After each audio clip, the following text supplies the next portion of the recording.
do livro Mãos Marcadas, psicografia de Francisco Cândido Xavier.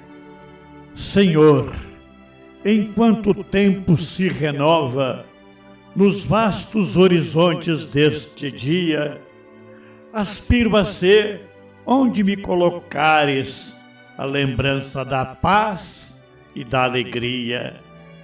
Ante a explosão de amor com que envolves o mundo, deixa que eu seja um raio de esperança a todo o coração desalentado que procura encontrar-te e ainda não te alcança.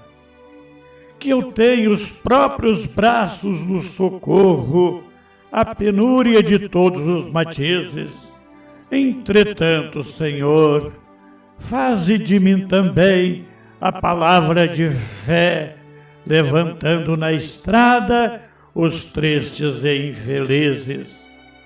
Converte minha visão em caridade, dá-me o dom de servir sem perguntar a quem. Conserva-me na escola do dever, faze de minhas mãos artífices do bem.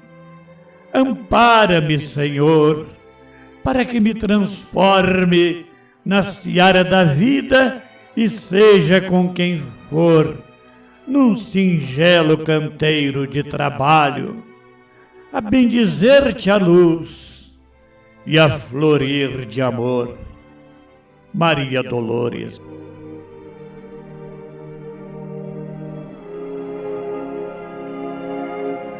O meu bom dia de luz, o meu boa tarde de paz, o meu boa noite de prece. Leitura do capítulo 5 de O Evangelho segundo o Espiritismo. Bem-aventurados os aflitos, causas anteriores das aflições.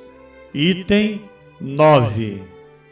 Não há de crer, no entanto, que todo o sofrimento suportado neste mundo denote a existência de uma determinada falta.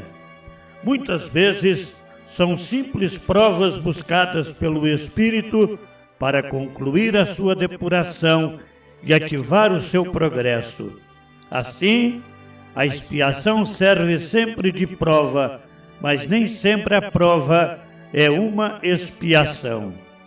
Provas e expiações, todavia, são sempre sinais de relativa inferioridade, porquanto o que é perfeito não precisa ser provado. Pode, pois, um espírito haver chegado a certo grau de elevação e, nada obstante, desejoso de adiantar-se mais, solicitar uma missão, uma tarefa a executar, pela qual tanto mais recompensado será se sair vitorioso, quanto mais rude haja sido a luta. Tais são especialmente essas pessoas de instintos naturalmente bons, de alma elevada, de nobres sentimentos inatos, que parece nada de mal haverem trazido de suas precedentes existências, e que sofrem com resignação toda cristã as maiores dores, somente pedindo a Deus que as possam suportar sem murmurar. Pode-se, ao contrário, considerar como expiações as aflições que provocam queixas e impelem o homem à revolta contra Deus. Sem dúvida, o sofrimento que não provoca queixumes pode ser uma expiação, mas é indício de que foi buscada voluntariamente antes que imposta e constitui prova de forte resolução, o que é sinal de progresso.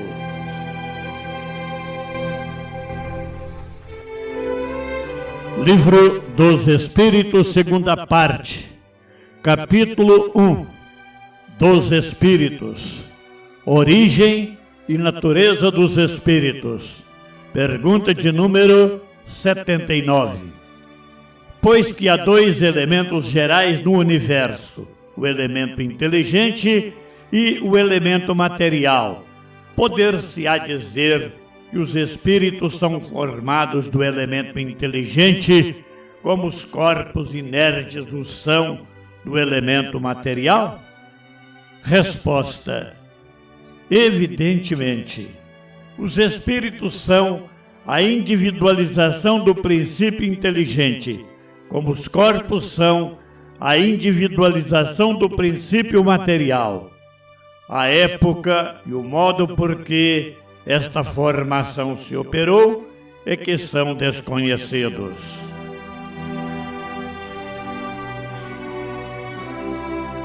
Meus queridos irmãos, a questão 70 de O Livro dos Espíritos apresenta uma importante distinção entre os dois elementos gerais do universo, o elemento material e o elemento inteligente.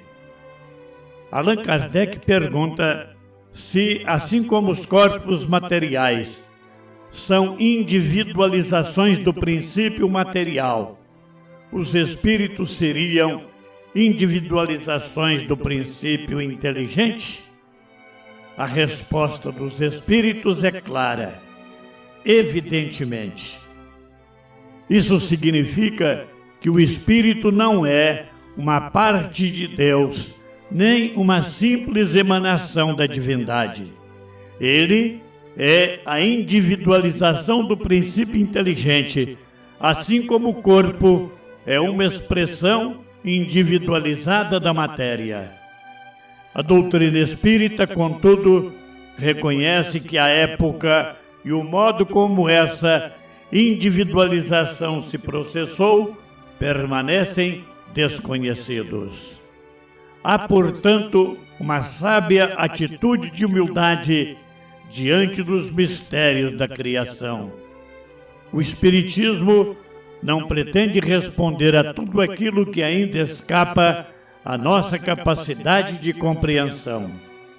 Podemos compreender, entretanto, que a existência espiritual não é um acidente, nenhuma criação sem finalidade.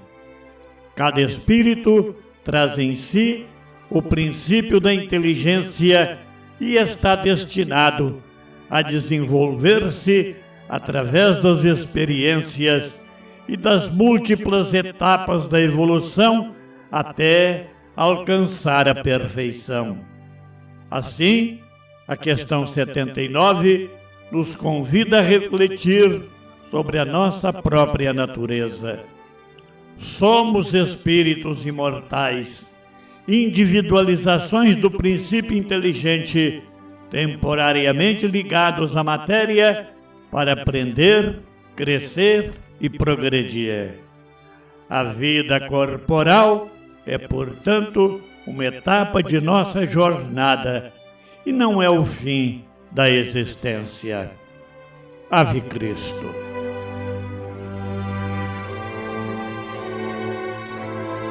Vamos agora, queridos irmãos, elevar o nosso pensamento e o nosso coração em prece ao Criador.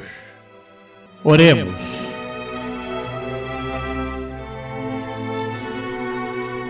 Senhor Deus, Pai de infinita bondade, agradecemos-te pela oportunidade de estudar e compreender um pouco mais as verdades eternas da vida espiritual.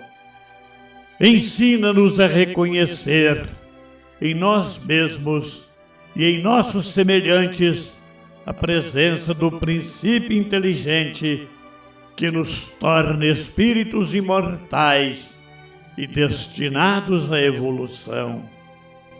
Ajuda-nos a compreender que a vida na Terra é uma oportunidade de aprendizado, de renovação e de progresso.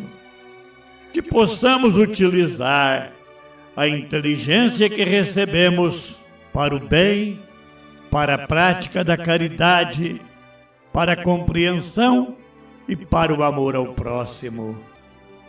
Ampara os nossos irmãos que sofrem, ilumina os que se encontram em dificuldades e fortalece aqueles que lutam para superar suas próprias imperfeições. Ampara os nossos lares, os nossos familiares e todos aqueles que acompanham este programa. E sob a proteção de Jesus e dos bons espíritos, concede-nos paz, equilíbrio e disposição para continuar caminhando na direção do bem. Que assim seja.